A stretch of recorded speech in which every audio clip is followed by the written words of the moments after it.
Well, hey, I thought I'd go through what I think is one of the best songs that the Dead did late in their career, Eternity. I know Deadheads kind of ragged on it because they played it so often late in their career. A great version, if you've never listened to it, is on the So Many Roads box collection set. I know there's a YouTube version of it online you can grab if you don't have the recording itself. It was a studio rehearsal they did in February of '93, and they played the song lots and lots of times in the remaining years, but as you might expect, the performances themselves live were kind of spotty. The song was really very simple from Weir's standpoint. It stands out because it's got so few frills and thrills, just straightforward strumming. But what's interesting about it is the use he makes of the A sus2 and the soloing that Jerry does. There's also some great keyboard work as well, I think, by Vince. But the A sus2, as we'll see, creates a tremendous amount of space for Garcia's soloing. And it's really a good song to listen to some modal playing and to be able to hear Jerry shifting from one mode to the next. And that's what I want to try to bring out. So we'll go through the basic progression that Bobby plays and then show you the different kind of licks that Jerry does over it, and then we'll talk about some of the different modes that get used.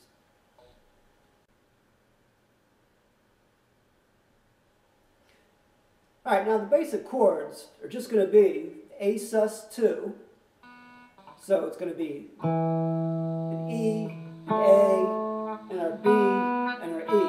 So the 1, the 2, and the 5. Leaving out the 3 and substituting the 3, the C sharp, with our B.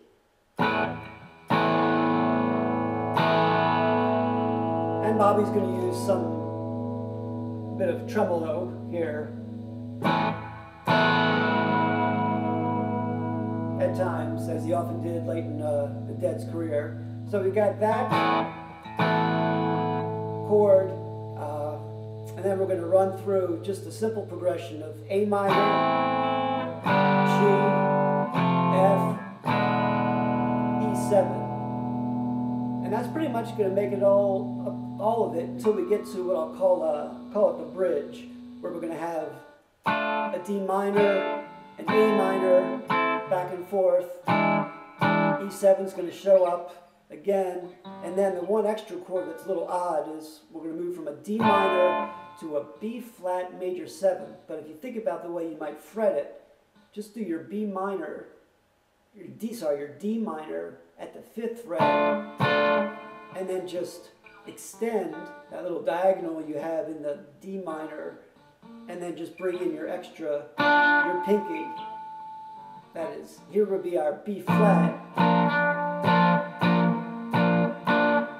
and we're just going to bring in the 7th, which is going to be the A. So we're going to have that chord. So pretty simple progression. A lot of hanging is going to be done on the A sus2.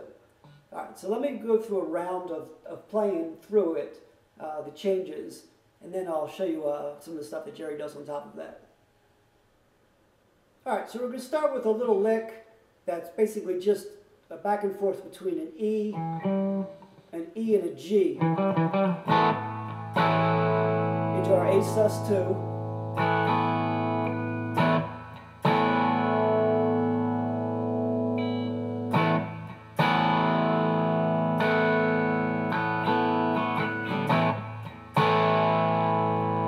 And then we go through this little introduction before we get to the verses, and it's going to be the same little uses of the chords but slightly different rhythm. It's going to be what we get when we get to I love you, you love me, let's love each other through eternity. So it's that just basic A minor, G, F, E7, and then it goes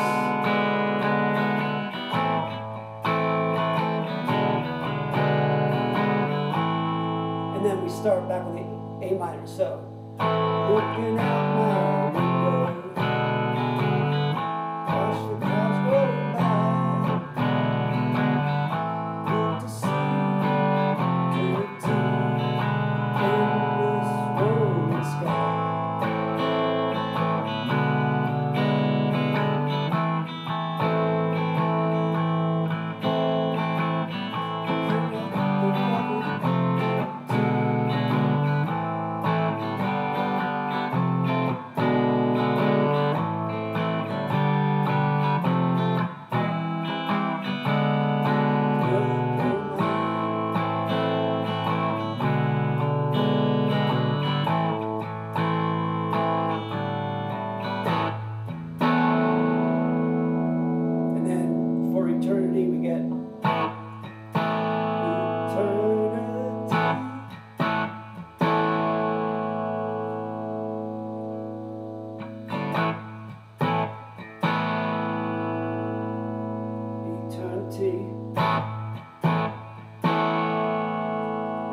get to that again. And I love you, let's love each other through eternity.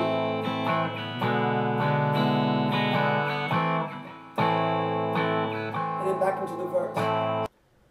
So that's pretty much the structure of the whole song, except for this one section that I called the bridge, for lack of anything, a better thing to call it. When we get to the verse, or the lines, well, I think about life, we don't know how it all could be in vain. So there we get.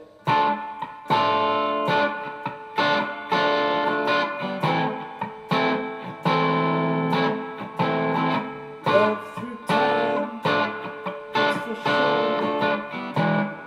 E7 is gift to me. Music and love, you can't explain.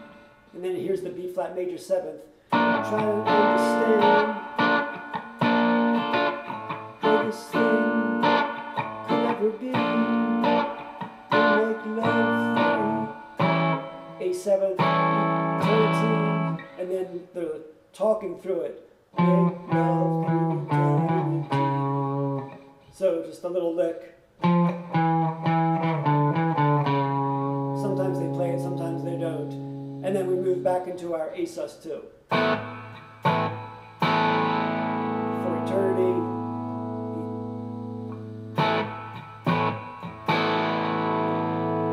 We're going to do that for a bunch of times. Jerry now is going to start in one mode that he's been playing throughout the verses that we've been doing, and then he's going to shift. So that's what I'm going to turn to now.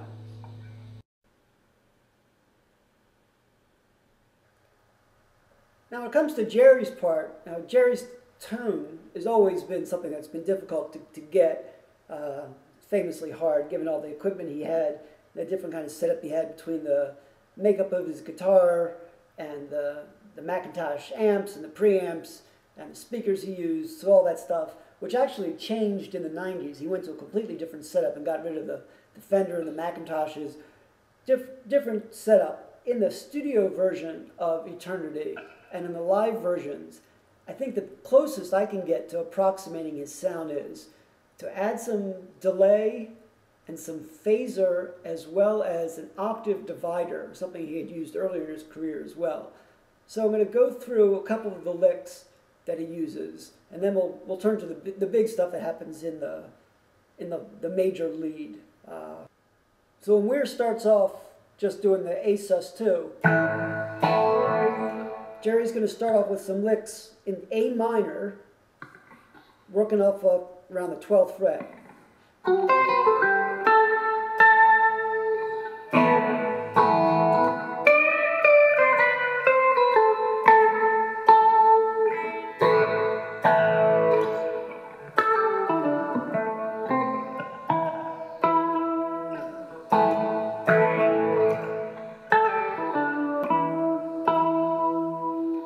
And then as the verses get going, as we go through that progression, the A minor, G, F, and E7, he's going to start off just playing some licks up around the 5th fret, where you'd find the sort of most comfortable place to do the A minor scale. Often just following the melody in the early verses, something like...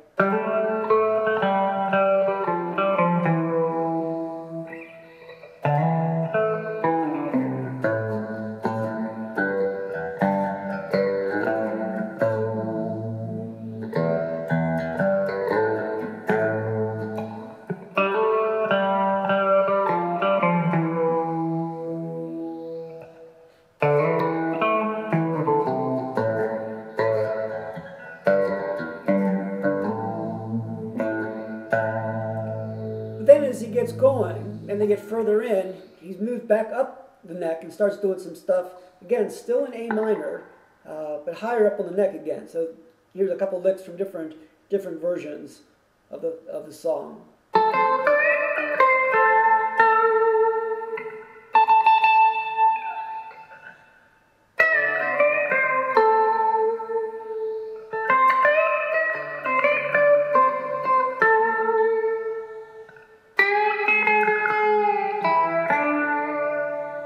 Just grabbing that G there.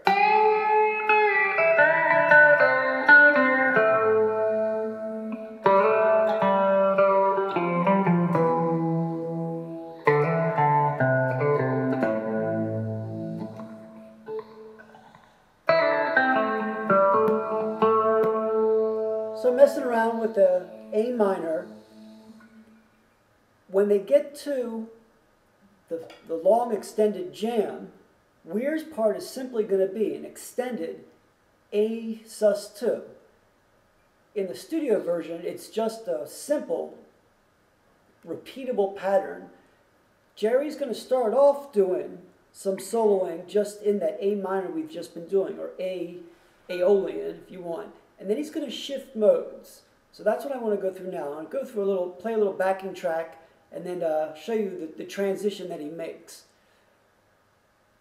The key is going to be, he's going to move from this A minor or Aeolian to what I think the big transition is.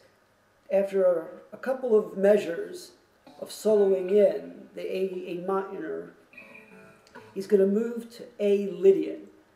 A Lydian is an A major scale simply with the fourth note being sharpened. So instead of D, D sharp. It turns out that that's the same exact notes that are found in the E major scale. And the way to think about this, for all of the modes, except for the last one, Locrian, for Ionian, Dorian, Phrygian, Lydian, Mixolydian, and Aeolian, the way to think about what the corresponding major scale is, and people often get confused about this, is you keep the order straight. So Ionian is first, Dorian is second, Lydian is fourth, Mixolydian is fifth, Aeolian is sixth, and you ask yourself, what scale, what major scale would have A as either the fourth if it was Lydian, or fifth if it was Mixolydian, or sixth if it were Aeolian? Sometimes people get it confused and they think they should ask, what is the sixth of the A scale? But it's the opposite. You ask, what scale would give you A in whatever it is you're talking about? If it's Lydian, it's fourth. If it's Mixolydian, again, it's fifth. If it's Aeolian, it's sixth. So think about Aeolian. That's six. What major scale would have A in the sixth position? C. Yeah, and you think about the notes in an A minor scale, those are the same notes in a C major scale. Lots of Dead songs have A Mixolydian. So Mixolydian is 5. So what major scale would have A as the fifth? That's D, which is why lots of songs that the Dead play, though they're in some sense in A, the soloing gets done using the notes of the D major. In this case, we're going to be using A Lydian, so it's the fourth. A is the fourth in what scale? In E. So we're going to move from A minor or A Aeolian to A Lydian, which is the same notes as the E major scale. The way to make it still an A, a variety of A, so a mode of A, is you want to try to highlight the A note. Give the A note some prominence. Another way to do that is to think about using the third of the A, which is the C sharp. Now here's just a little bit of reflection on why this song is interesting, the stuff I had mentioned before. The chord that Weir is using through the solo is just going to be that A sus2. A, B, and E. Think about the notes that really distinguish the different kinds of chords. Whether we've got a major or a minor chord depends on whether we've got a flattened 3 or a major 3. That is C or C sharp. We leave that out completely. We're using not a C or a C sharp. So the song is really kind of neutral between A major and A minor, which is why we can go from scales such as the A Aeolian or A minor to something that's a major-ish scale. That is the A Lydian, which has the C sharp in it. Again, A sus2 only has those notes, A, B, and E. So the C sharp distinction is something we're silent on. So too we're silent on the seventh, which is the other thing that gives a chord its characteristic tone, whether it's the 7th or the flat 7th. That is, whether it's a major 7th chord or a dominant 7th. We leave that out. So sometimes you can even hear Jerry sometimes throwing in what sound like some licks that are in A mixolydian, which would be the A scale with the flattened 7th, because the A sus2 that it's all happening over is really neutral with respect to those notes, the 3 and the 7th. So lots of stuff is available for Jerry to use, and it's a good song to listen to hear the changes and be able to hear the difference between the different modes. So that's what I'm going to try to bring out now. All right, so we're going to start with some licks in A minor, A aeolian, and then we're going to make the big shift to the A Lydian. And the move that he makes in the studio version and often in the live version is the signal is going to be, he's going to do a lick that starts on the B, which kind of makes sense given that we're working off of the A sus2 with that B ringing. All right, so we're going to listen for the lick that starts on the B.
It and goes back to the A minor, sometimes with this transition.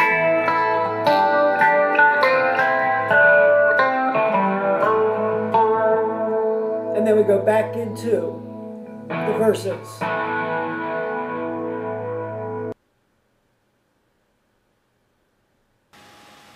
All right, so we've gone through a bunch of stuff from Jerry's side. Just briefly returning to Weir. You know, though I said in the studio version, he's just using the A sus2 with that kind of repetitive pattern.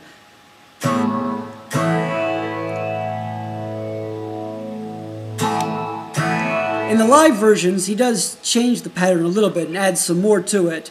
You, of course, can voice it in different places as he does. You can grab it up here, get your A and your E, and let the B and E open strings ring. You can grab this extra A as well. You can do it this way with the low notes, the A, the E, and the B here. And of course, if you got a tremolo, you can throw some stuff in there as well, just to give it a little bit more, little flavor to it.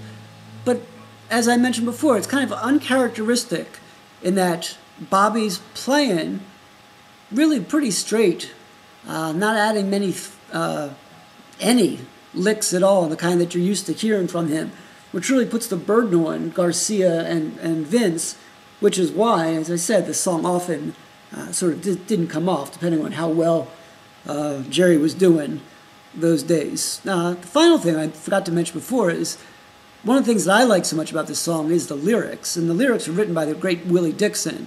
And the music was was done by Weir and Wasserman, who put it together with the lyrics that Dixon had written for them. All right, so I hope all of that stuff was of some use. All right, take it easy.